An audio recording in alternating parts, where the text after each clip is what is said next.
How do we cover up a tattoo like this? We have these things up here on the clavicles, we have this giant word on the bottom of the stomach, and we have to navigate around the nipples and the belly button. Cover-ups add a whole other layer of complexity to designing a tattoo.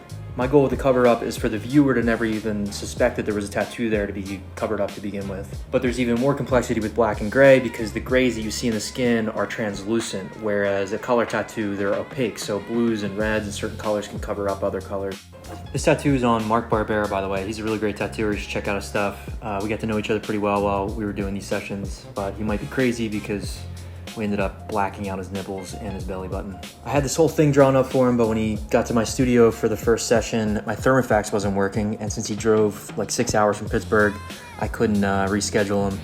So I ended up freehanding it on, which is a little nerve-wracking. I was sweating. This is what our first couple sessions look like.